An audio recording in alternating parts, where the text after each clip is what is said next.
প্রায় আড়াই দশক ধরে মহাকাশে নভোচারীদের আবাসস্থল হিসেবে কাজ করছে আন্তর্জাতিক স্পেস স্টেশন বা আইএসএস, কিন্তু তার এখন বিদায় নেবার পালা।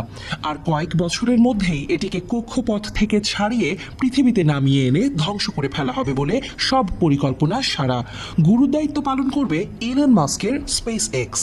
2030 সালের মধ্যে ইন্টারন্যাশনাল স্পেস স্টেশনকে কক্ষপথ থেকে বের করে আনার জন্য ইলন মাস্কের স্পেস এক্সকে বেছে নিয়েছে নাসা। 1998 সালে চালু হওয়া আইএসএস কে 2030 সালের মধ্যে নিরাপদে ডি অরবিট করা দরকার। আন্তর্জাতিক মহাকাশ যানটিকে কক্ষপথ থেকে টেনে নামাতে বিশেষ একটি যান তৈরি করবে মাস্কের সংস্থা। গোটা বিষয়টিতে তদারকির দায়িত্বে থাকছে নাসা। সব মিলিয়ে মাস্কের সংস্থার সঙ্গে তাদের $843 মিলিয়ন চুক্তি হয়েছে। এই চুক্তিটি স্পেস এক্সের প্রযুক্তিগত ক্ষমতার প্রতি আস্থাকে আরও দৃঢ় করে। বর্তমানে আমেরিকা এবং রাশিয়াই আন্তর্জাতিক স্পেস স্টেশনের নেতৃত্বে রয়েছে। ইউরোপ, কানাডা এবং জাপান সহযোগীর ভূমিকায়। রাশিয়া জানিয়েছে কমপক্ষে 2028 সাল পর্যন্ত আন্তর্জাতিক স্পেস স্টেশনটির সঙ্গে যুক্ত থাকবে তারা। বাকিরাও 2030 সাল পর্যন্ত যুক্ত থাকার কথা জানিয়েছে। 1998 সালে আন্তর্জাতিক স্পেস স্টেশনের একটি অংশ প্রথম মহাকাশে নিয়ে যাওয়া হয়।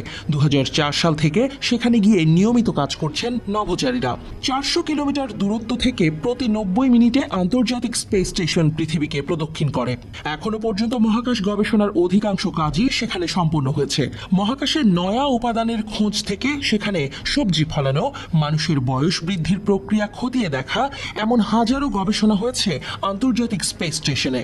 একটা ফুটবল মাঠের সমান বড় আর 200টি হাতির মোট ওজনের চেয়েও ভারী এই বিশাল আন্তর্জাতিক মহাকাশ স্টেশন।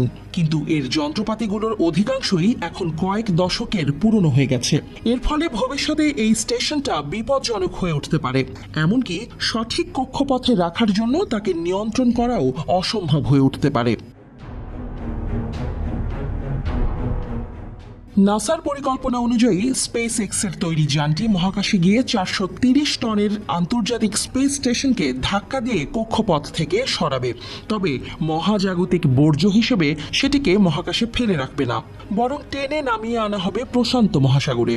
আগামী দশকের গোড়ার দিকে 2030 সাল নাগাদ এই কাজ সম্পন্ন হবে বলে জানা গিয়েছে। প্রায় 400 টন ধাতব পদার্থ দিয়ে তৈরি আইএসএস তীব্র গতিতে পৃথিবীর বায়ুমণ্ডলে ঢুকছে। বাতাসের সাথে সেই ঘর্ষণে তার গায়ে আগুন ধরে যাচ্ছে।